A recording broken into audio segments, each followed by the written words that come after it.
یہ کائنات اللہ اللہ نے بنایا تھا،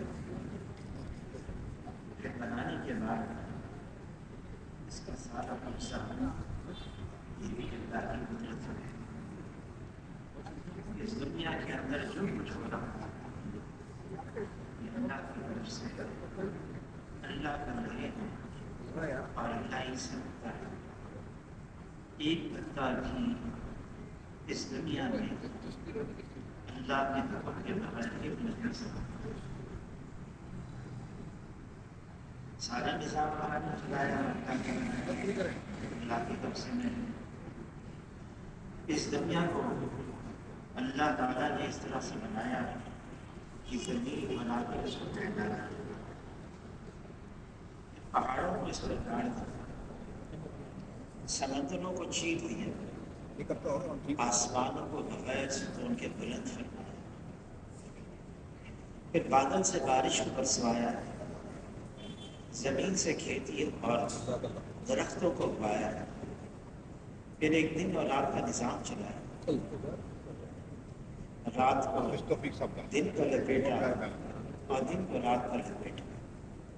پھر اللہ تعالیٰ اس بات کو بھی فرماتے ہیں، اس کا مفہوم ہے اگر تا قیامت رات کا اندھیرا ہوتا تو اللہ کے علاوہ کون جو دن کا اجالا لے کر آ جائے، اور اگر تا قیامت دن کا اجالا ہوتا تو اللہ کے علاوہ کون جو رات کا اندھیرا لے آئے۔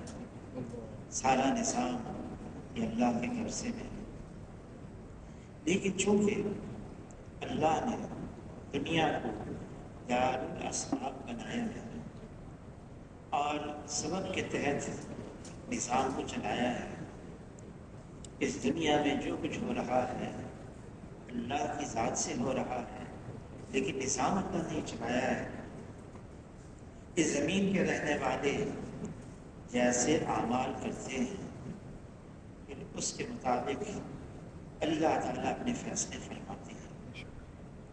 اگر زمین کے رہنے والے یہ انسان جو تمام مخلوقات میں افضل اور اعلیٰ ہے اور اشرف ہے، یہ بنا ہوا ہے، اللہ تعالیٰ حالات کو بنا کے رکھ دیتے ہیں، اور اگر یہ انسان اس میں بگاڑ آ جاتا ہے تو اللہ تعالیٰ بھی پھر حالات کو بگاڑ کے رکھ دیتے ہیں۔ انسان کا بننا یہ ساری کائنات کا بننا ہے، اور انسان کا بگڑنا یہ ساری کائنات کا بگڑنا ہے۔ انسان کا مقام تو اللہ نے بہت اونچا رکھا ہے، اس کو اپنا زمین پر خلیفہ بنایا ہے۔ اس انسان کے اوپر اللہ تعالیٰ نے سارے نظام کو چلایا ہے، مقام بہت اونچا ہے، یہ فرشتوں سے بھی اعلیٰ ہے۔ جب اللہ تعالیٰ نے آدم علیہ السلام کو بنایا، تمام فرشتوں کو حکم دیا سجدہ کرو، تمام نے سجدہ کیا، ابلیس نے نہیں کیا۔ تو اللہ نے پوچھا تم نے ایسے کو سجدہ نہیں کیا جس کو میں نے اپنے ہاتھ سے بنایا؟ تو شیطان نے کہا کہ میرا نسب اونچا ہے، خلقتنی من نار وخلقتہ من طین، مجھے بنایا ہے آگ سے، اس کو بنایا ہے مٹی سے، میں اس سے بہتر ہوں۔ اور اس تکبر میں اس نے اللہ کے حکم سے انکار کر دیا اور اس کا شمار ہو گیا کافروں میں۔ یہ واقعہ اللہ نے ایک مرتبہ نہیں کئی مرتبہ اپنے کلام پاک میں دہرایا ہے، واضح کرنے کے لیے یہ انسان اس کا مقام اونچا ہے۔ لیکن اللہ تعالیٰ نے یہ بھی فرما دیا اگر یہ انسان اپنے انسانی صفات کو کھو دے، جو کمالات اللہ نے اس انسان کو دیے ہیں وہ ظاہر کر دے، نظر تو آئے گا انسان، ڈھانچہ نظر اور ساری چیزوں کا یہ انسان کا ہے، لیکن اللہ تعالیٰ فرما رہے ہیں یہ جانور بلکہ جانور سے بھی بدتر ہے، یہ بگڑا ہوا انسان ہے، اس نے اپنے مقام کو ضائع کر دیا، جو رتبہ اللہ نے دیا تھا اس کو کھو دیا۔ امام غزالی رحمۃ اللہ علیہ فرماتے ہیں جانوروں کی بھی کئی قسمیں ہیں۔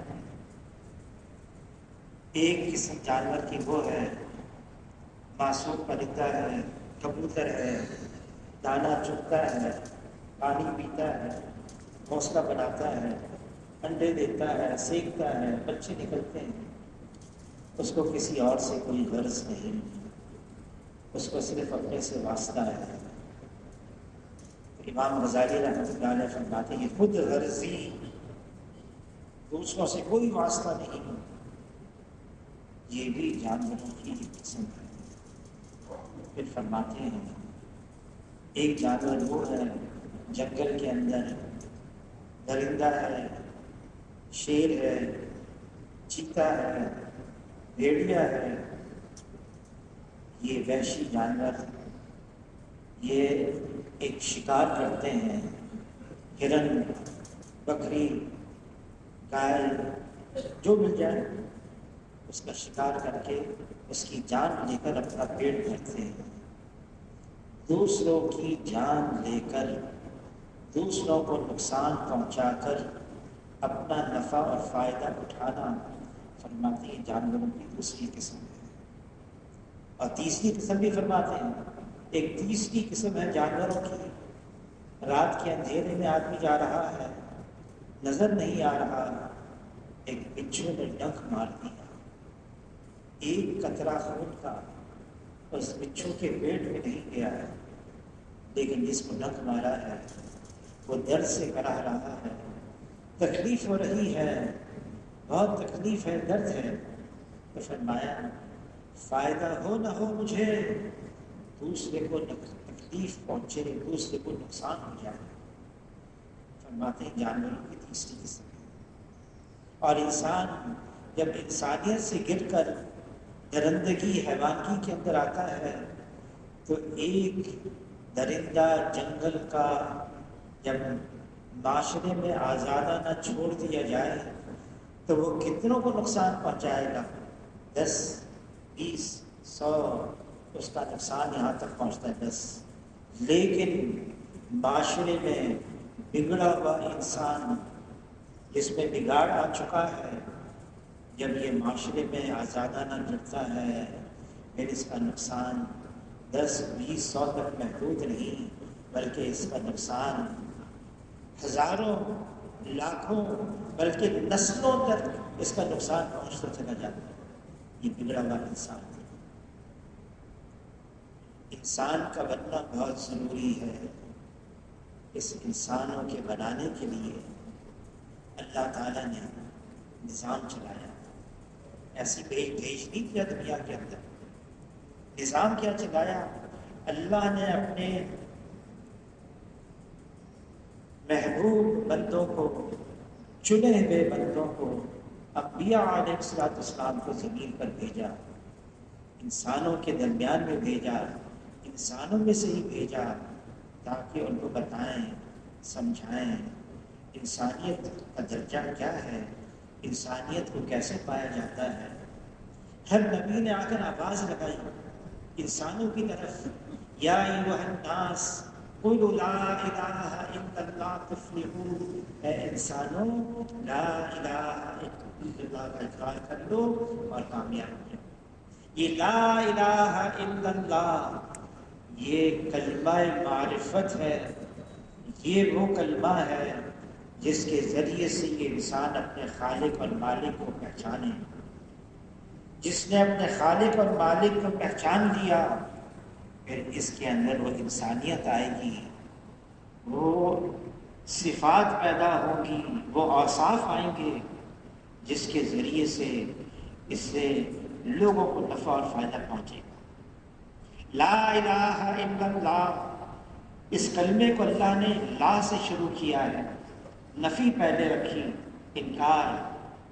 لا، اللہ کے علاوہ جو کچھ ہے وہ اللہ کا غیر ہے، وہ اللہ کا ما سوا ہے، وہ اللہ کا سوا ہے، اور جو اللہ کا غیر ہے وہ اللہ کے بغیر کچھ کر نہیں سکتا۔ اللہ خالق ہے اور باقی سب مخلوق ہے۔ اللہ مالک ہے اور باقی سب مخلوق ہیں، اللہ رازق ہے اور باقی سب مرزوق ہیں، اللہ غالب ہے اور باقی سب مخلوق ہیں، اللہ بنانے والے ہیں اور باقی سب بنی ہوئی ہیں۔ اللہ کو پہچانو۔ اللہ تعالیٰ نے کلام پاک میں واضح فرما دیا کہ یہ جن اور انس کو اللہ نے کیوں بنایا ہے، وَمَا خَلَقْتُ الْجِنَّ وَالْإِنسَ إِلَّا لِيَعْبُدُونِ، اپنی عبادت کے لیے بنایا ہے۔ اور ابن عباس رضی اللہ عنہ تعالیٰ کی تفسیر میں ہے إِلَّا لِيَعْبُدُونَ سے مراد إِلَّا لِيَعْرِفُونَ ہے، اللہ کو پہچانو، وہ ایک ہے، اکیلا ہے، یکتا ہے، تنہا ہے، اللہ کا کوئی ساتھی نہیں، اللہ کا کوئی ثانی نہیں، اللہ کا کوئی متوازی نہیں، اللہ کا کوئی شریک نہیں، وہ وحدہ لا شریک لہ ہے۔ جس نے اللہ کو پہچان لیا پھر اللہ کو چھوڑ کر کہیں اور نہیں جائے گا۔ فَفِرُّوا إِلَى اللَّهِ، اس کا رخ صرف اللہ کی طرف ہوگا، وہ بھاگے گا، وہ دوڑے گا صرف اللہ کی طرف، مال کی طرف نہیں، نقشوں کی طرف نہیں، چیزوں کی طرف نہیں، عہدے منصب کی طرف نہیں، مال والوں کی طرف نہیں، نقشے والوں کی طرف نہیں، عہدے منصب والوں کی طرف نہیں، بلکہ اس کی دوڑ ہوگی صرف اللہ کی طرف۔ سارا نظام اللہ کے قبضے میں ہے، کرنے والی ذات اللہ کی ہے۔ مخلوق چاہے ظاہری شکل میں کتنی طاقتور نظر آئے، مخلوق ظاہری شکل میں کتنی زوراور نظر آئے، مخلوق ظاہری شکل میں کتنی قوت والی نظر آئے، مخلوق ظاہری شکل میں کتنی کتابت نظر آئے، مخلوق مخلوق ہے اور اللہ کے سامنے اس کی کوئی حیثیت نہیں۔ جیسے ساری مخلوق وجود میں آنے کے لیے اللہ کی محتاج، ایسے ہی ساری مخلوق استعمال ہونے میں بھی اللہ کی محتاج۔ سب اللہ کے محتاج ہیں اور اللہ تعالیٰ اپنے کرنے میں اپنی مخلوق میں سے کسی کی بھی کسی وقت بھی احتیاج نہیں رکھتے۔ اللہ غنی ہے، اللہ صمد ہے، اللہ بے نیاز ہے اور اللہ کی بے نیازی کی کوئی حد اور کوئی انتہا نہیں ہے۔ اللہ کو اپنی تمام مخلوقات پر کلی اختیار اور کامل تصرف حاصل ہے۔ کائنات کا ذرہ ذرہ یہ اللہ کے حکم میں جکڑا ہوا ہے، جو کچھ ہے اللہ کی طرف سے۔ ہاں، چونکہ نظام ایسا بنایا اللہ نے، اس دنیا کے اندر انسان کے اعمال کے اوپر رکھ کر فیصلے ہوتے ہیں۔ حضور صلی اللہ علیہ وسلم فرماتے ہیں، جس کا مفہوم ہے ہر پیر اور جمعرات کو انسان کے اعمال اللہ کے یہاں پیش کیے جاتے ہیں، پیشی ہوتی ہے اعمال کی پیر اور جمعرات کو۔ پھر جیسے اعمال اوپر جاتے ہیں اللہ سے، پھر اس کے مطابق ویسے فیصلے آتے ہیں۔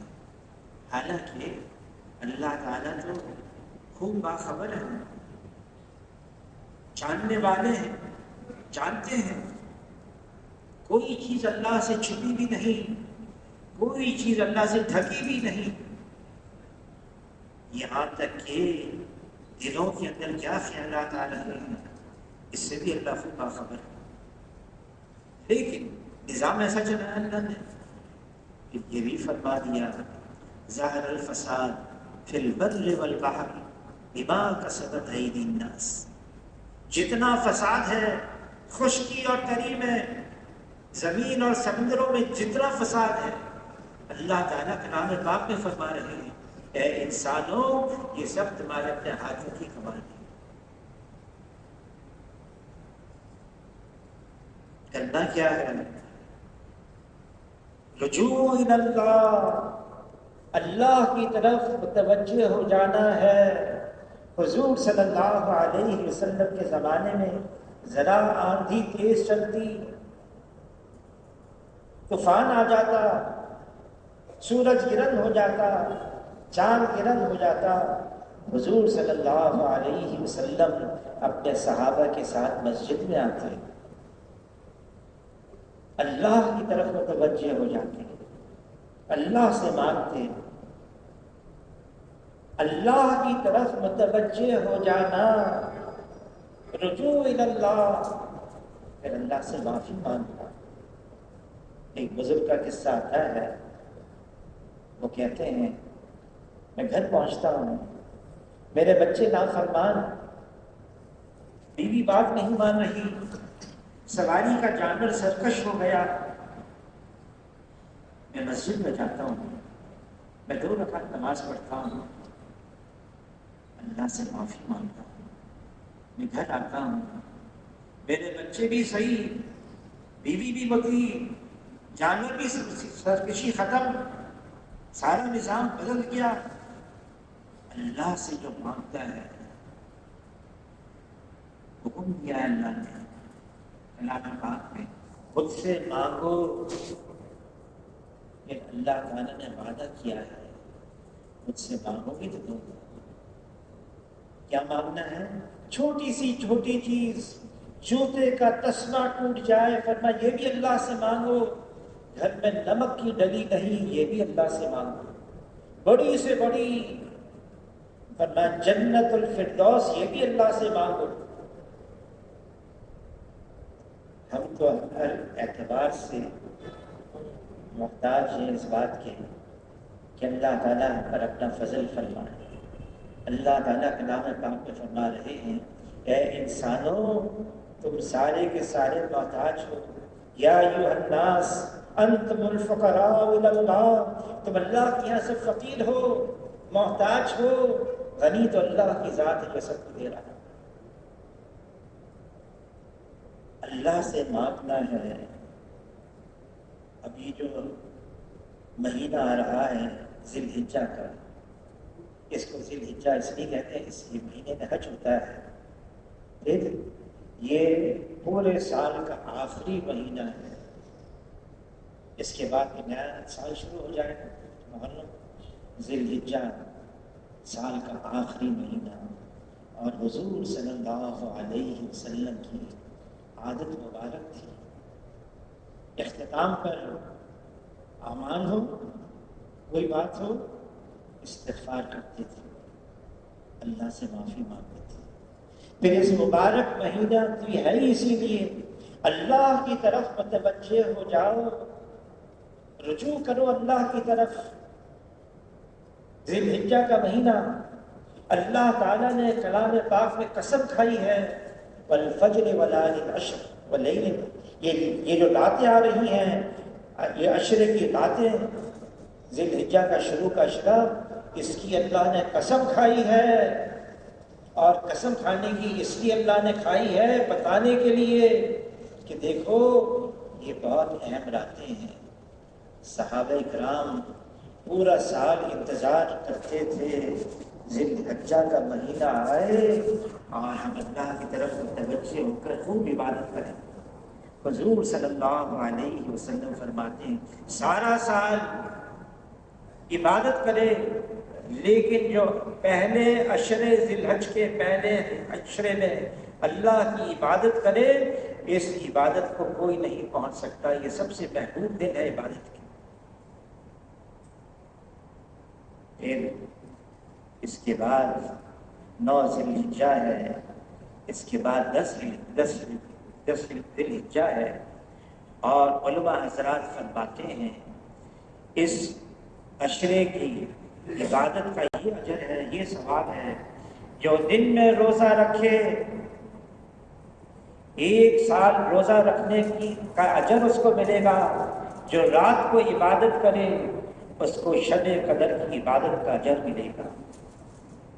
ہاں 10 ذی الحجہ کو، 11 کو، 12 کو، 13 ذی الحجہ کو روزہ رکھنا اس کی ممانعت ہے، لیکن اس کے علاوہ عائشہ رضی اللہ تعالیٰ عنہ فرماتی ہیں میں سارا سال 9 ذی الحجہ کا انتظار کرتی کہ میں روزہ رکھوں، مجھے نفلی روزے میں کوئی دن اس سے زیادہ محبوب نہیں بلکہ 9 ذی الحجہ ہے۔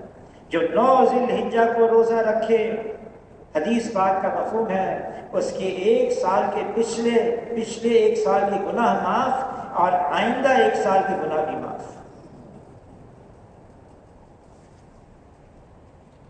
صحابہ کرام انتظار میں رہتے تھے یہ مہینہ آ جائے، یہ عشرہ شروع ہو اور ہم اللہ کی طرف متوجہ ہو جائیں، ہم عبادت کریں، اللہ سے مانگیں۔ گناہ معاف ہو رہے ہیں، ہاں علماء حضرات فرماتے ہیں کبیرہ گناہ بغیر توبہ کے معاف نہیں ہوتے۔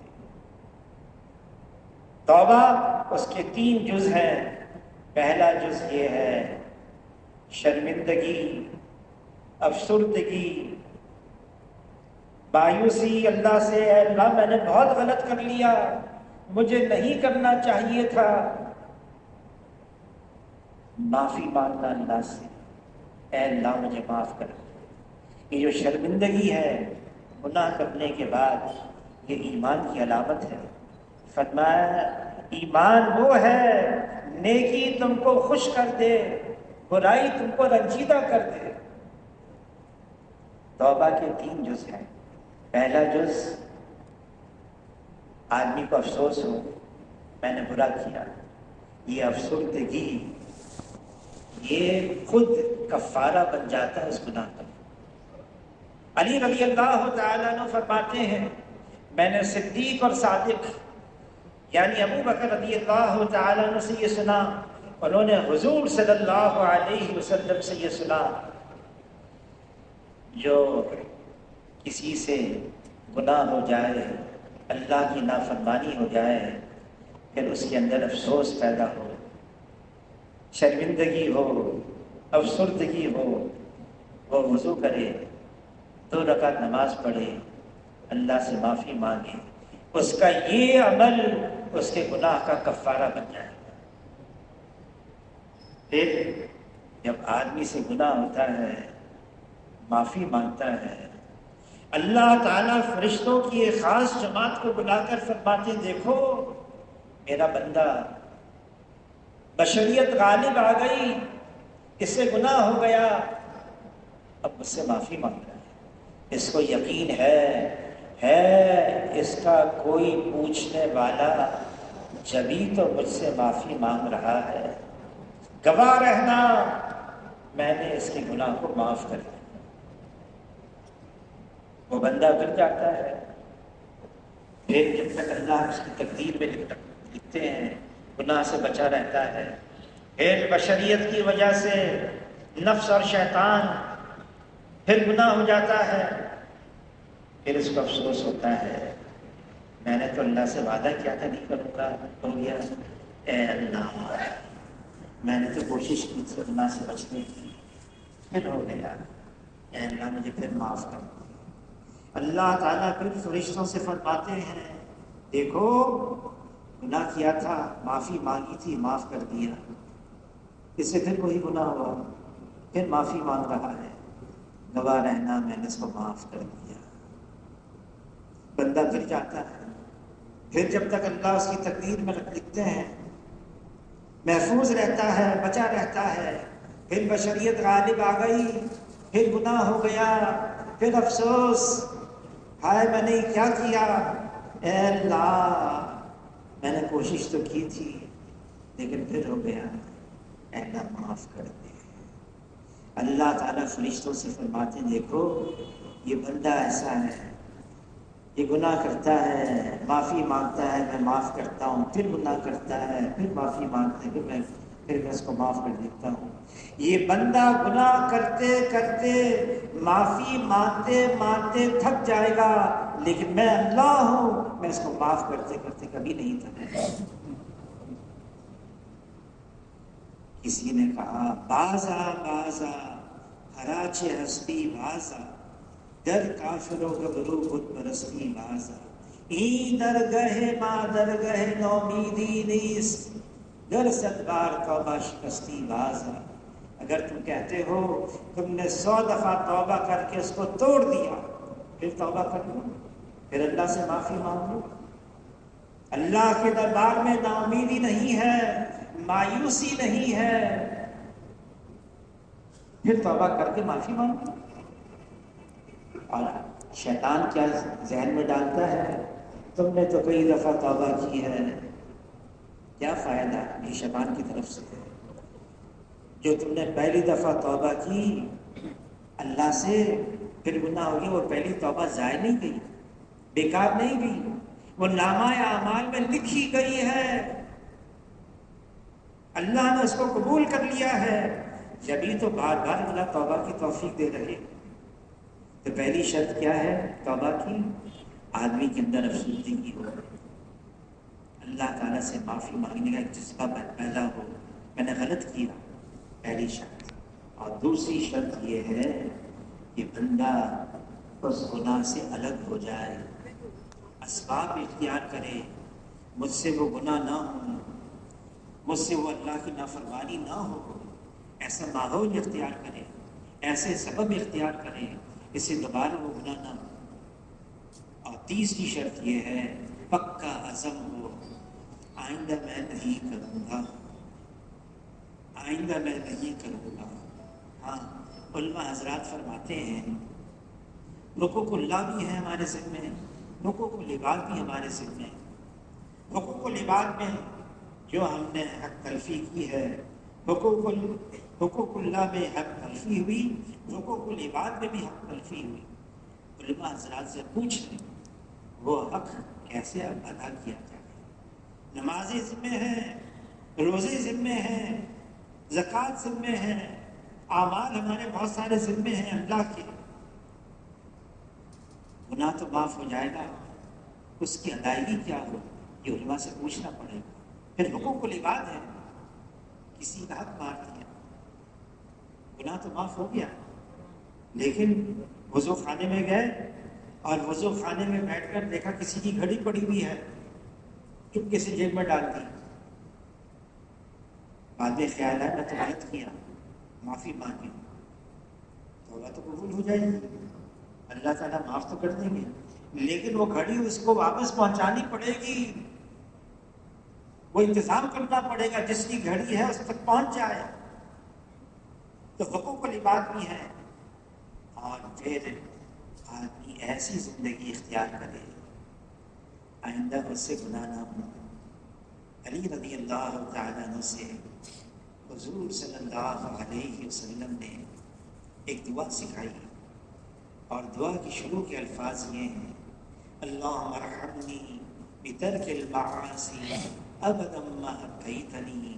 اے اللہ مجھے اپنی رحمت کی چادر میں ڈھانپ دے، میں ہمیشہ کے لیے گناہ کرنا چھوڑ دوں.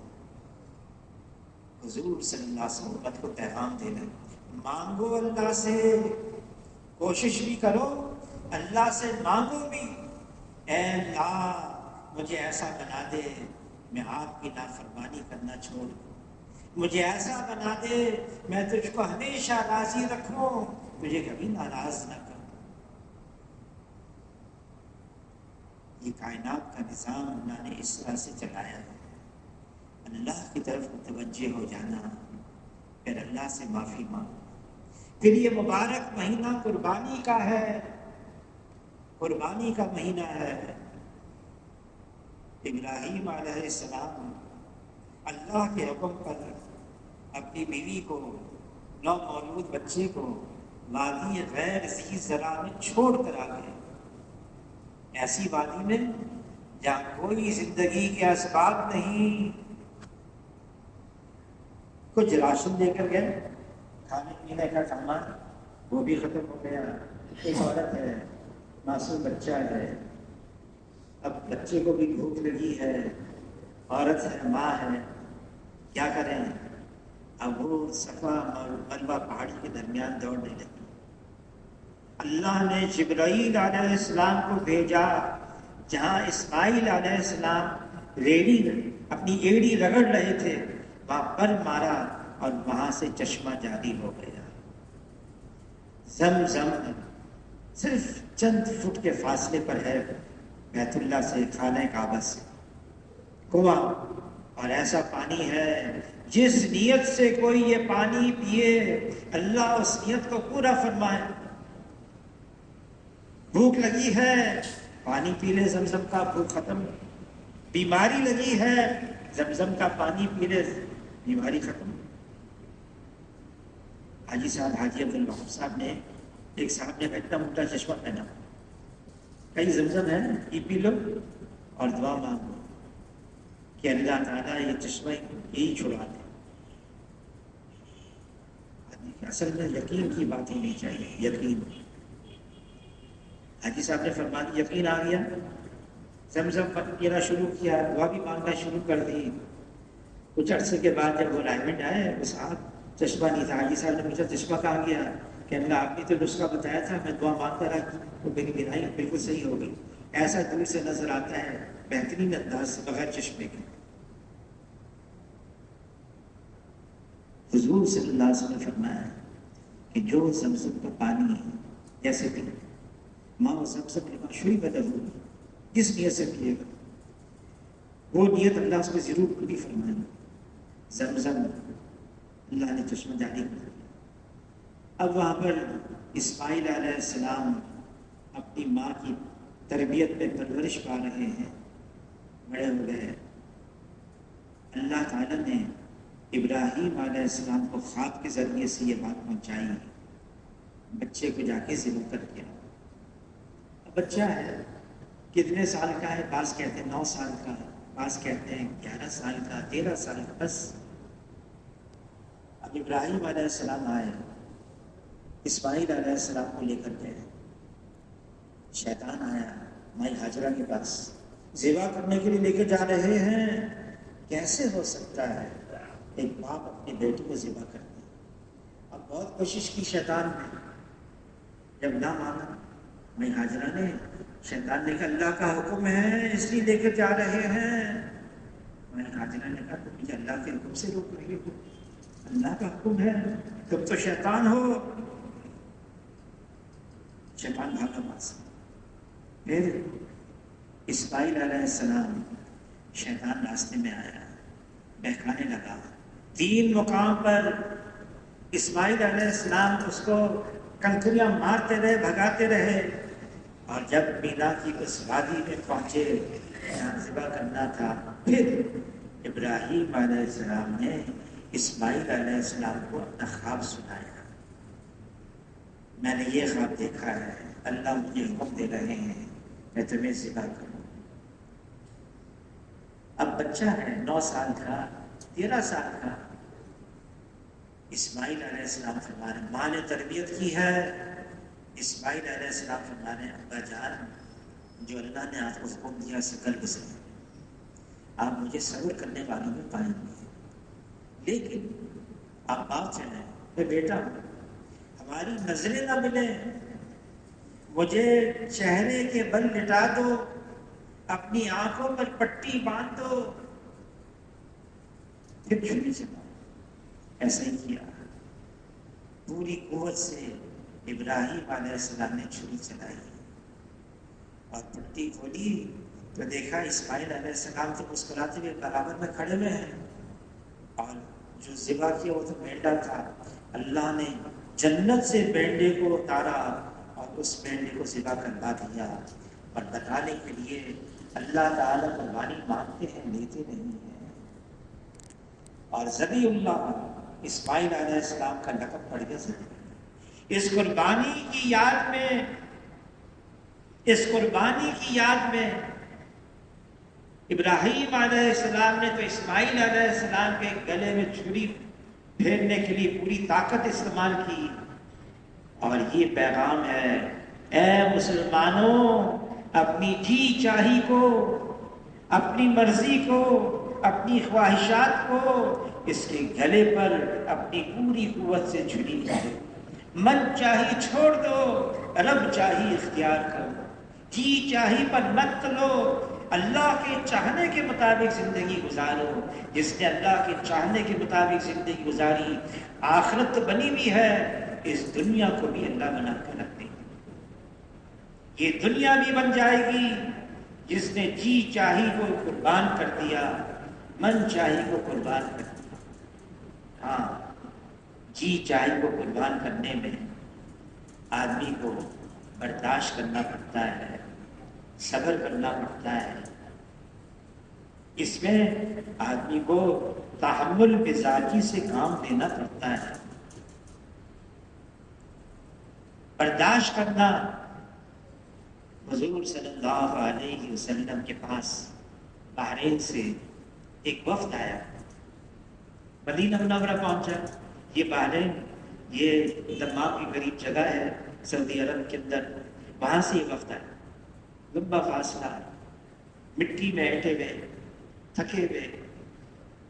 مسجد نبوی کی جو دیوار تھی بہت چھوٹی تھی، جیسے قریب پہنچے حضور صلی اللہ علیہ وسلم پر نگاہ پڑی، مسجد کے اندر بیٹھے ہوئے سارے ساتھی اپنے سواریوں سے کود کود کر حضور کے پاس، ان کا جو سردار تھا اور عبد قیس اجش، عبد قیس، اس نے کیا کیا ساری سواریوں کو سنبھالا، سامان سنبھالا اور ایک جگہ ٹھکانے پہنچایا اور خود نہا دھو کر صاف کپڑے پہن کر حضور کی خدمت میں آیا۔ حضور نے فرمایا، اے اجش، تمہارا یہ عمل اللہ اور اللہ کے رسول کو بہت پسند آیا۔ کون سا عمل؟ تمہارے اندر دو خاصیت ہیں، ایک تحمل مزاجی ہے، تحمل مزاجی، ناگواری آئے، طبیعت کے خلاف بات آئے اس کو برداشت کرتے ہیں، اور دوسرا یہ ہے بردباری ہے، جلد بازی نہیں ہے۔ تو عرض کیا اللہ کے رسول، یہ دو صفات میرے اندر ہیں، یہ اللہ کی عطا کی بھی ہیں یا میں نے محنت کر کے اپنے اندر پیدا کی ہیں؟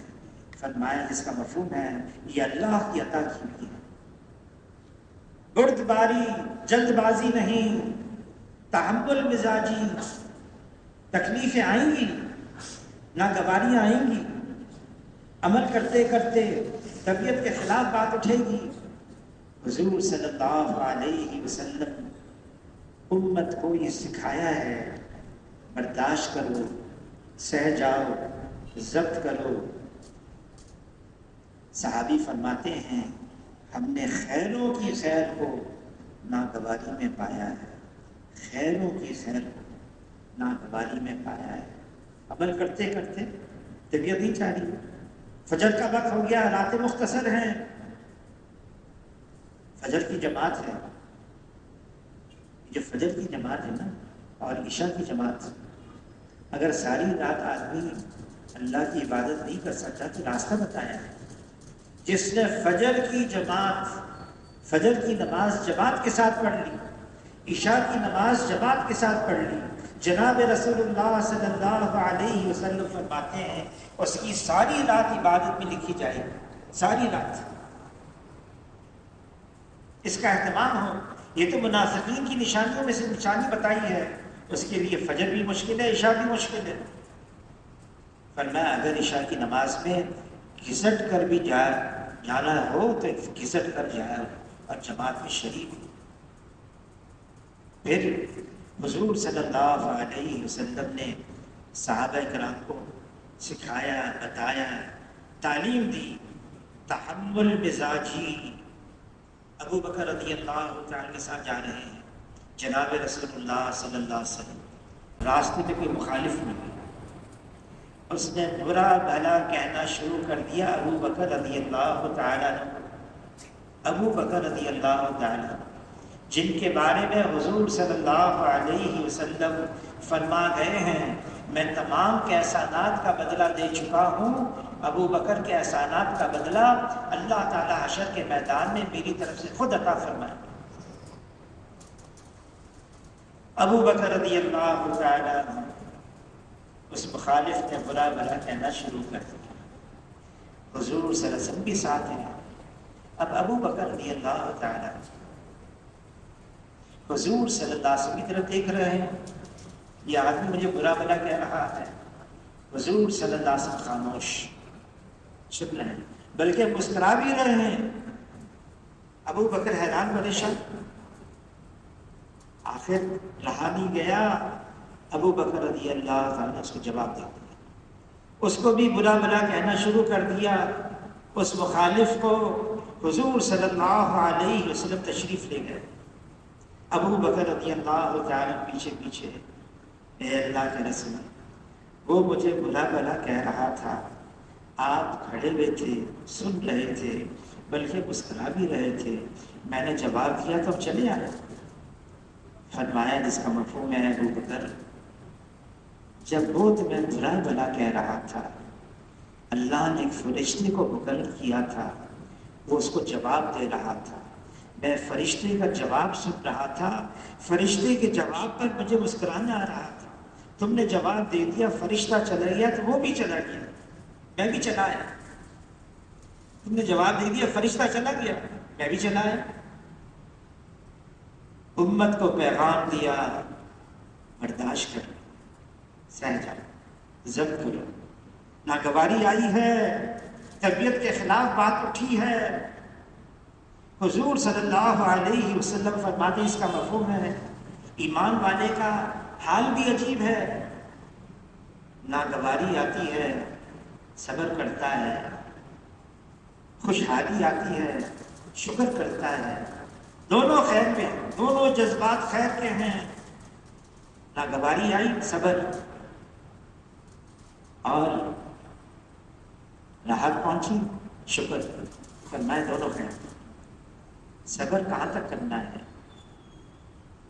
حضور صلی اللہ علیہ وسلم عبداللہ ابن عباس رضی اللہ تعالیٰ نے فرماتے ہیں، ایک ساتھی سے فرمانے لگے، دیکھو وہ دور دیکھو عورت، حبشی عورت، بوڑھی عورت، یہ اہل جنت میں سے ہے.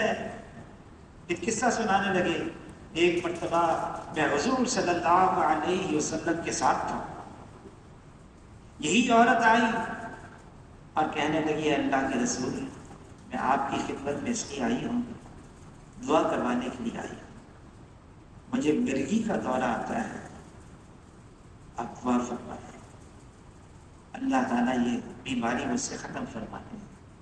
جناب رسول اللہ صلی اللہ علیہ وسلم نے فرمایا، ہاں میں دعا کروں گا تو یہ بیماری ختم ہو جائے گی، لیکن اگر تم اس بیماری کی وجہ سے صبر کرو، میں اللہ کا رسول اس بات کی ضمانت دیتا ہوں تمہارے لیے جنت ہے. کیا چاہیے؟ دعا مانگو، بیماری دور ہو جائے، یا جنت چاہیے؟ عورت کہنے لگی ہے، اللہ کے رسول مجھے تو جنت چاہیے. حضور صلی اللہ علیہ وسلم نے صبر کرنا، صبر کا بدلہ جنت ہے. جاتے جاتے کہا، اے اللہ کے رسول، میں تو عورت ذات ہوں، مرگی کا دورہ آ جائے، ایسا نہ ہو میرا صدر کھل جائے، اتنا تو دعا کر لیں، دورہ جب آئے میرا صدر محفوظ رہے. حضور نے دعا مانگی. عبداللہ ابن عباس رضی اللہ تعالیٰ فرماتے ہیں، اس پر مرگی کے دورے آتے رہے اور کبھی اس کا صدر نہیں کھلا. کیا ہے؟ صبر کرنا، برداشت کر لینا، سہ جانا. حضور صلی اللہ علیہ وسلم کے صحابہ، مرد ہو یا عورت ہو، بوڑھا ہو یا جوان ہو، کوئی ناگواری آ گئی، پریشانی آ گئی، واویلا نہیں، شور شرابہ نہیں، چیخنا چلانا نہیں، ضبط کرنا. ابو طلحہ ایک صحابی ہیں، فرماتے ہیں مجھے اللہ نے ایک بچہ دیا اور حضور صلی اللہ علیہ وسلم کی خدمت میں اس کو لے کر آتا. حضور اس بچے سے مایوس ہو گئے، یہاں تک کہ بچہ جھیلنے لگا، پھر چلنے بھی لگا. حضور اس سے بہت محبت، وہ بچہ بیمار ہو گیا، اتنا بیمار ہو گیا. میری بیوی اس کی خدمت میں، شام کو میں کام سے گھر آیا، بیوی سے پوچھا بچے کا کیا ہے؟ کہ بچے کو آرام آ گیا. میں مطمئن ہو گیا. اب مطلع فرماتے میں مطمئن ہو گیا، بچے کو آرام آ گیا. پھر رات کو میری بیوی جیسے میاں بیوی آپس میں ملتے ہیں، اس طرح سے ملاپ ہوا اور صبح صادق سے پہلے بیوی نے کہا مجھے آپ سے ایک بات کرنی ہے. کیا بات ہے؟ ایک سوال کرنا ہے. کیا سوال ہے؟ کوئی امانت دے، پھر کچھ وقفے کے بعد کہ میری امانت واپس کرو. کیا کرنا چاہیے؟ فرمانے لگے میں نے بیوی سے کہا امانت واپس کرو، اس کی امانت ہے. بس یہ بتانے کے لیے میں نے یہ سوال کیا. اللہ نے ایک امانت دی پھر واپس لے لی، گھبراؤ مت. میں نے اس کو نہلا لیا، کفنا دیا. فجر کی نماز کے لیے جاؤ گے اپنے بیٹے کی لاش کو ساتھ لے کے جانا، حضور اس کی نماز جنازہ پڑھا دیں گے. صحابی حیران. ایک عورت ذات ہے، فجر کی نماز کے لیے جنازے کو لے کر گئے، حضور کے سامنے رکھا، سارا قصہ سنا. حضور نے برکت کی دعا دی کہ رات کے وراثت میں اللہ بہترین قسم کی اولاد دی. فرمایا کتنے لڑکے ہوئے سارے قرآن کے حافظ بنے. صبر کرنا، ناگواری آ گئی ہے، پریشانی آ گئی ہے، اللہ کی طرف متوجہ ہو جانا، اللہ سے مانگنا. اور یہ جتنی پریشانی آتی ہیں راستہ بند کرنے کے لیے نہیں آتی، بلکہ سیدھے راستے پر ڈالنے کے لیے آتی ہیں. رجوع اللہ کے لیے آتی ہیں، اللہ سے مانگنے کے لیے آتی ہیں، استغفار کے لیے آتی ہیں، اپنے اعمال کی اصلاح کے لیے آتی ہیں. اللہ تعالیٰ نے یہ ہمیں عجیب کام دیا، تبلیغ کا کام. مولانا یوسف قادری رحمۃ اللہ علیہ کے زمانے میں کہیں فساد ہو جاتا، کہیں سیلاب آ جاتا، کہیں اور کوئی مشکل آ جاتی، فرماتے جماعتیں بھیجو، وہاں پر جماعتیں بھیجو تاکہ اللہ کی رحمت متوجہ ہو جائے، اللہ کا غضب ٹھنڈا ہو جائے. جماعتیں بھیجتے کہ حضور صلی اللہ علیہ وسلم فرماتے اس کا مفہوم ہے کسی جگہ کسی وجہ سے اللہ تعالیٰ اپنا عذاب بھیجنا چاہتے ہیں، لیکن وہاں 3 قسم کے لوگ ہوتے ہیں. اللہ تعالیٰ اپنے بھیجے ہوئے عذاب کو بھی موقوف کر لیتے ہیں. وہ 3 قسم کے لوگ کیا ہیں؟ مسجدوں کو آباد کرنے والے، اللہ کے لیے ایک دوسرے سے محبت رکھنے والے، آخر رات میں اٹھ کر استغفار کرنا. اپنی امت میں بنفس نفیس موجود ہوں، کوئی اللہ کا عمومی عذاب نہیں آئے گا، یا جب تک یہ استغفار کرتے رہیں اللہ کا کوئی عمومی عذاب نہیں آئے گا. عائشہ رضی اللہ عنہ نے عرض کیا اے اللہ کے رسول، اگر اللہ کا کوئی عمومی عذاب آئے، وہاں نیک لوگ ہوں، صلح ہوں، صالحین ہوں، کیا ان پر بھی اثر پڑے گا؟ فرمایا ہاں، جب خباثت کا غلبہ ہو جائے، جب خباثت کا غلبہ ہو جائے. یہ جو کچھ ہو رہا ہے یہ ہماری وجہ سے ہو رہا ہے. عائشہ رضی اللہ تعالی عنہ فرماتی ہیں جب ناچ گانے عام ہو جائیں، گالی گلوچ عام ہو جائے، پینا پلانا عام ہو جائے، پھر زلزلے آتے ہیں، زمین حرکت میں آتی ہے، اور یہ زلزلے آتے ہیں بدعمالیوں کی وجہ سے. جب عمومی طور سے فضا بگڑ جائے، اعمال بگڑ جائیں، خراب ہو جائیں. وہ تو نوح علیہ السلام کا بیٹا اللہ کے عذاب میں ڈوبنے لگا. نوح علیہ السلام نے اللہ کو پکارا، اے اللہ آپ نے تو وعدہ کیا تھا آپ میرے اہل کو بچائیں گے. اللہ نے جواب دیا یہ تمہارے اہل میں سے نہیں ہے. کیوں؟ اس کی عمل غیر صالح ہے، اس کی عمل بگڑے ہوئے ہیں، اس لیے تمہارے اہل میں سے نہیں. نوح علیہ السلام کا بیٹا ہے، لیکن اللہ فرمانے نہیں، اعمال بگڑ گئے، خراب ہو گئے. جہاں جماعتیں پہنچتی ہیں وہ مسجدوں میں رہتی ہیں، 10-12 ساتھی ہوتے ہیں، ایک دوسرے کے ساتھ مل جل کر رہتے ہیں، پھر ان کو تہجد کی توفیق بھی ہو جاتی ہے۔ یہ تہجد کی نماز حضور صلی اللہ علیہ وسلم فرماتے ہیں اگر مجھے اپنی امت پر مشقت کا اندیشہ نہ ہوتا کہ میں اپنی امت پر تہجد کی نماز کو فرض قرار دیتا۔ تہجد کے وقت اللہ تعالی آسمان دنیا پر خود نازل ہوتے ہیں، خود اعلان کرتے ہیں ہے کوئی مانگنے والا اس کی مانگ کو میں پورا کروں، ہے کوئی سوال کرنے والا اس کے سوال کو میں پورا کروں، ہے کوئی گناہوں کی بخشش چاہنے والا میں اس کے گناہوں کو معاف کروں۔ اللہ کی طرف سے اعلان ہوتا ہے تہجد کے وقت۔ حضور صلی اللہ علیہ وسلم کے زمانے میں مسجد نبی رات کو بھری رہتی، آباد رہتی، صحابہ اکرام کوئی اللہ سے مناجات کر رہا ہے، کوئی قرآن پاک کی تلاوت کر رہا ہے، کوئی دعا کر رہا ہے، کوئی استغفار کر رہا ہے، آباد۔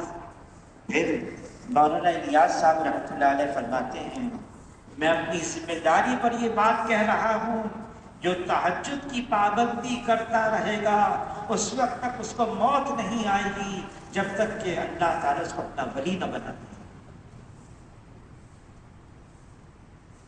حضور صلی اللہ علیہ وسلم ان کے پاس جبرائیل علیہ السلام آئے اور عرض کیا ہے اللہ کے رسول آپ دنیا میں چاہے کتنا ہی زندہ رہیں آخر کار مرنا ہے، کیسا ہی عمل کریں اس کا بدلہ ملنا ہے۔ مومن کی عزت لوگوں سے استغنا ہے اور مومن کی شرافت تہجد کی نماز ہے۔ حضور صلی اللہ علیہ وسلم نے کبھی بھی نہ سفر میں نہ حضر میں تہجد کی نماز پڑھی۔ ہاں راتیں مختصر ہو گئی ہیں لیکن یقین کی راتیں آتی ہیں، اللہ سے مانگنے کی راتیں، 9 ذی الحج کی رات، 10 ذی الحج کی بھی رات۔ حضور صلی اللہ علیہ وسلم فرماتے ہیں جس کا مفہوم ہے جو عیدین کی راتوں کو جاگے عبادت کے لیے اس کا دل اس دن زندہ رہے گا جس دن دلوں پر مردنی چھا جائے گی۔ عید کی رات، عید الاضحیٰ کی رات، پھر 9 ذی الحجہ کی رات، 8 ذی الحجہ کی رات، یہ راتیں جاگنے کی ہیں، مانگنے کی ہیں۔ اللہ سے مانگیں، اپنے لیے بھی مانگیں، اپنے علاقے والوں کے لیے بھی مانگیں، ملک والوں کے لیے بھی اور ساری امت کے لیے مانگیں۔ فرمایا جس کو امت کے لیے کوئی پریشانی نہ ہو، امت کے کوئی خیال نہ ہو، اس کو امت سے کیا واسطہ۔ یہ امت ہے، حضور صلی اللہ علیہ وسلم اپنے پیچھے ایک امت چھوڑ کر گئے، کوئی قوم نہیں، کوئی زبان والے نہیں، کوئی علاقے والے نہیں، کوئی طبقے والے نہیں، کوئی قبیلے والے نہیں۔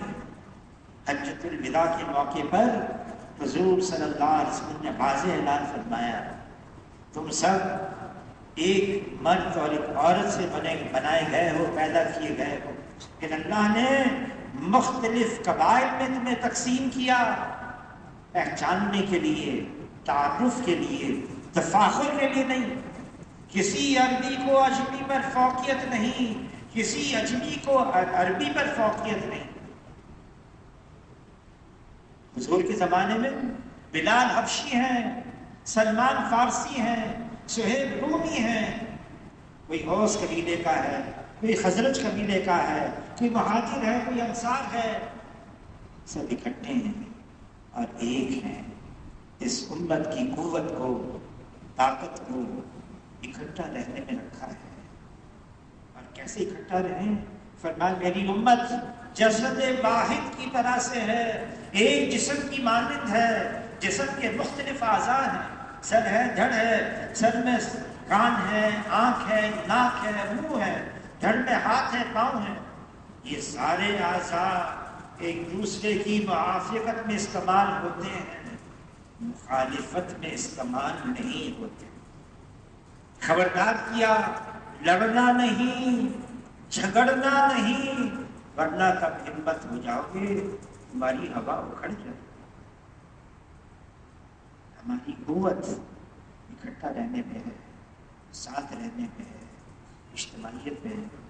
حضور صلی اللہ علیہ وسلم فرماتے ہیں جنت میں داخل ہو نہیں سکتے جب تک کہ ایمان والے نہ، ایمان والے بن نہیں سکتے جب تک ایک دوسرے کے ساتھ محبت نہ کرو.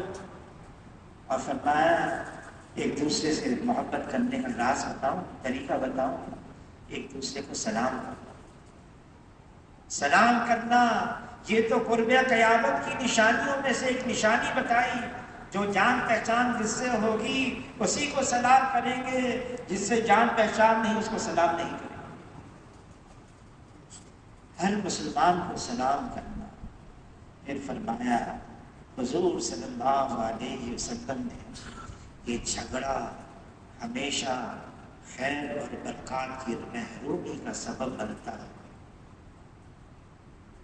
آپس میں جھگڑنا چھوٹی چھوٹی بات پر. ایک بہت بڑے عالم ابھی یہاں سے گئے، مسافر ہی میرا ہو گیا ان سے. ایک دن فرمانے لگے بنی اسرائیل 40 سال تک لڑتے رہے. کس بات پر؟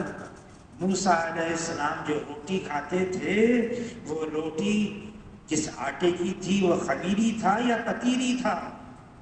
40 سال تک لڑتے رہے سب. ہمارا بھی یہی حال ہے. ہاتھ اوپر کریں، ہاتھ نیچے کریں، ناف کے نیچے کریں. علامہ اقبال نے کہا جس کے ہاتھ نہیں ہوتے اسی کی نماز ہو جاتی ہے. کس بات پہ لڑنا ہے؟ یہ امتی ہے حضور صلی اللہ علیہ وسلم. اس کی نسبت ہے جناب رسول اللہ صلی اللہ علیہ وسلم سے. کسی نے کہا ظاہر نگاہ کم سے کسی رند کو نہ دیکھ، کیا جانے اس کریم کو تو پسند ہے کہ اللہ کے یہاں کس کا کیا رتبہ ہے ہم نہیں جانتے. لیکن ہمیں کہا گیا ہے ہر ایک کا احترام کرو.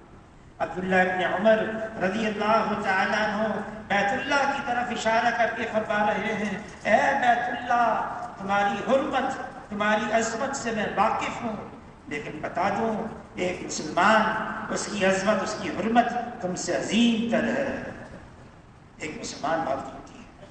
ابو بکر رضی اللہ تعالیٰ عنہ فرماتے ہیں کسی مسلمان کو حقیر نہ جانو کہ صغیر مسلمان بھی اللہ کی نگاہ میں کبیر ہے. جو اتنا کہتا ہے میں مسلمان ہوں، میں حضور صلی اللہ علیہ وسلم کا امتی ہوں، اس کی ہم قدر کریں. کیونکہ خبر دی ایک وقت آئے گا، ایک وقت آنے والا ہے صبح کو کہے گا میں مسلمان ہوں اور شام ہوگی اور کہے گا میں مسلمان نہیں ہوں. ایسے وقت کے آنے سے پہلے پہلے جو یوں کہہ رہا ہے میں مسلمان ہوں اس کے اس کہنے سے ہم فائدہ اٹھائیں. تو مولانا یوسف صاحب رحمۃ اللہ علیہ جہاں فساد ہو جاتا سیلاب آ جاتا جماعتیں بھیجتے تاکہ اللہ کا غصہ ٹھنڈا بنا. اب ہمارے سندھ کے اندر ایسی پٹی ہے ظاہری پٹی، ان کو نقل مکانی کیا گیا ہے. گاؤں ویران ہو گئے، ان کو نکال دیا اپنے گاؤں سے، گھروں سے، شہروں سے، اور دوسری اونچی جگہوں پر ان کو جو ہے جگہ دی ہے، پناہ دی ہے. اور وہ بہت ساری ضروریات سے وہ اپنی ضروریات سے محروم ہو گئے ہیں. ان جگہوں پر جماعتیں لے کر جانا ہے، ان کے پاس جانا ہے.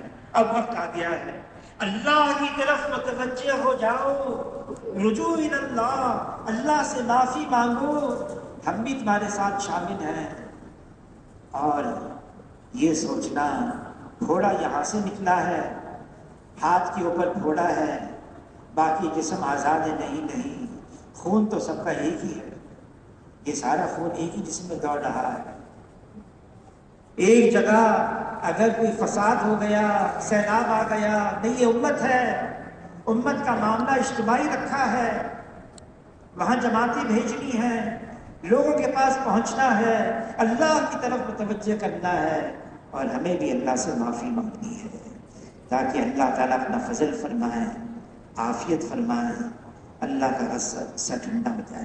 مولانا سعید خان صاحب رحمۃ اللہ علیہ فرماتے تھے پیدل جماعتوں کے ذریعے سے اللہ کا غضب اور غصہ ٹھنڈا ہوتا ہے، اللہ کی رحمت متوجہ ہو جاتی ہے۔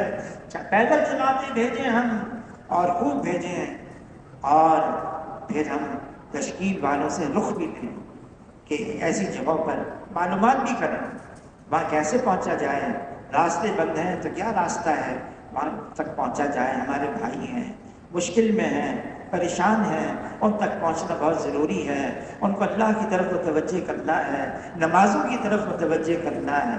تو اس کے لیے اب فرمائیں کون کون ساتھی اس کے لیے تیار ہے۔ ایک تو ملکوں کا بھی تقاضا ہے، سال کے لیے، 7 مہینے کے لیے، اندرون سال کے لیے، پھر ہر سال 4 مہینے کے لیے، پھر چلے اور 3 چلے کی جماعتیں ہیں، نکلنا ہے، اللہ کے راستے میں جانا ہے۔ اس کے لیے فرمایا کون کون ساتھی تیار ہے؟ جی ماشاء اللہ فرما رحمت اللہ صاحب اندرون ملک سال کے لیے تیار، محمد اکرام انشاءاللہ چلے کے لیے تیار، ماشاء اللہ صرف نام لکھانے والے غلام خان انگورا باقی ساتھی بیٹھے 4 مہینے سے، بھائی اسد خان 4 مہینے کے لیے تیار ہیں اللہ والی مسجد، قمر اسلام صاحب فراغت کے بعد 1 سال، محمد ابراہیم صاحب 7 ماہ کا ہے ماشاءاللہ، نور زمین صاحب فرما رہے ہیں پوری جماعت انشاءاللہ چلنے دیجیے، محسن صاحب سالانہ چلے کے لیے تیار، حیات احمد صاحب 4 مہینے، بھائی درخواست ہے، بیان بہت قربانی کے ساتھ توجہ دھیان سے سنا ہے، اب تھوڑی دیر کے لیے تشکیل کا موقع ہوتا ہے، اس میں بھی ہم تھوڑا سا تشریف رکھ دیتے ہیں اللہ تعالیٰ جل۔ بھائی صابر خان صاحب 4 مہینے کے لیے اللہ تعالیٰ قبول فرمائے، آسان فرمائے۔ مدثر احمد صاحب فراغت کے بعد 1 سال اللہ تعالیٰ قبول فرمائے، آسان۔ کہاں سے کیا نام ہے مسجد کا؟ مسجد کا نام نور مسجد قیوم آباد سے پوری سال کی جماعت میں شاہ حسین صاحب ہر سال 3 چلے کے لیے گئے، واحد گل صاحب کل صبح سے 4 مہینے کے لیے اللہ تعالیٰ قبول فرمائے، ایسے معاذ علی صاحب ہر سال 3 چلے کے لیے ماشاءاللہ، طلحہ احمد چلے کے لیے، محمد الیاس ہر سال 3 چلے کے لیے اللہ تعالیٰ قبول فرمایا۔ عبد الرحیم صاحب کون سی مسجد سے؟ حجازی مسجد لائن دے دیا ماشاء اللہ۔ بلوچ مسجد سے نادر احمد صاحب 3 چلے کے لیے، گلاب شاہ قائد آباد سے 7 مہینے کے لیے تھے، نگر جماعت اللہ تعالیٰ قبول۔ کیا نام؟ سراج صاحب ہر سال 3 چلے اللہ تعالیٰ قبول۔ عبداللہ قبا مسجد سے 3 چلے کے لیے تھے، محمد فرقان صاحب ہر سال 3 چلے کے لیے تھے، مصطفیٰ ولید نغد چلے کے لیے تیار، ذیشان ہر سال 4 مہینے، کون سی مسجد؟ پٹھان مسجد سے،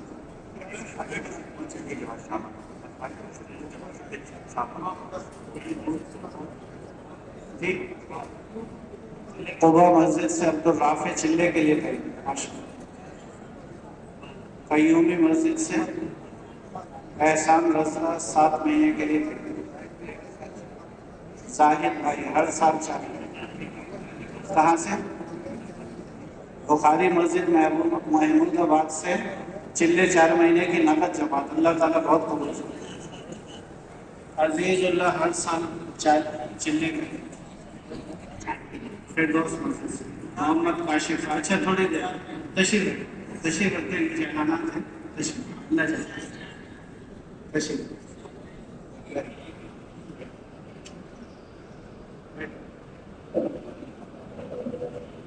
جی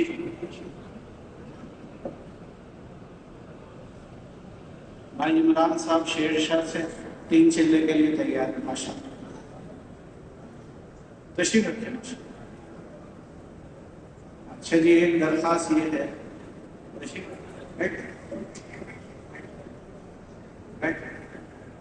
اچھا جی یہ درخواست ہے کہ پورے مجمع میں جتنے بھائی بھی 4 مہینے اور 40 دن کے لیے نقد تیار ہو کر آئے، ان سارے بھائیوں سے درخواست ہے، چاہے وہ صحن میں ہیں، مدرسے میں ہیں، نئی تعمیر میں ہیں، سارے بھائیوں سے درخواست ہے جو نقد 4 مہینے اور 40 دن کے لیے تیار ہو کر تشریف لائیں.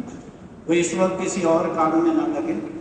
یہ میرے دائیں ہاتھ کی طرف ستون نمبر 19 ہے، ان کی تشکیل کی ترتیب ابھی بنے گی.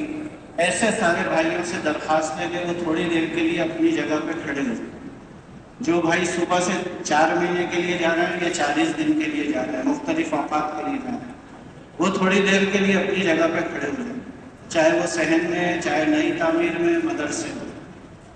ان سب بھائیوں سے درخواست ہے کہ میرے دائیں ہاتھ کی طرف یہ 19 نمبر ستون ہے، اس پہ ابھی تشریف لیں. سارے بھائیوں سے درخواست ہے ان کو راستہ دیں. اللہ تعالیٰ بہت جگہ ہے. اچھا جی، ایک درخواست یہ ہے کہ جتنے بھائی سال 7 مہینے کے لیے ماشاءاللہ جنہوں نے ارادہ کیا، تفقد ہو چکا، پرچے بنے نہیں بنے، ان سبھی بھائیوں سے درخواست ہے کہ یہ بھی ذرا اپنی جگہ پر کھڑے ہو جائیں. ہمت فرما لیں. جو جنہوں نے ارادہ کیا بیرون ملک کے لیے، سال کا ارادہ کیا، 7 مہینے کا، اندرون سال کا جن کا ارادہ ہے وہ بھی کھڑے ہو. ایسے سارے بھائیوں سے درخواست ہے کہ وہ ابھی یہ محراب کے پیچھے تشریف لیں. محراب کے پیچھے ابھی تشریف لیں. باقی سارے بھائی ان کو راستہ دینے کا ثواب دے دیں، ان کو راستہ دے دیں گے، آگے تشریف لائیں. آ جائیں، ابھی آئیں. اور ایسے سارے بھائی جو سالانہ 3 چلے کے لیے تیار ہیں، یہ بہت اہم اور قربانی والا مجمع ہے. اس لیے ایسے بھائی جو سالانہ 3 چلے کے لیے تیار ہیں، چاہے وہ صحن میں ہیں، راداری میں ہیں، مدرسے میں ہیں، نئی تعمیر میں ہیں، یہ سارے بھائی بھی اسی وقت محراب کے پیچھے تشریف لے آئے ماشاء اللہ. ان کو راستہ دے دیں. یہ حضرات آگے آ رہے ہیں، ان کو راستہ دیں. تشریف لے آئے ماشاء اللہ. محراب کے پیچھے تشریف.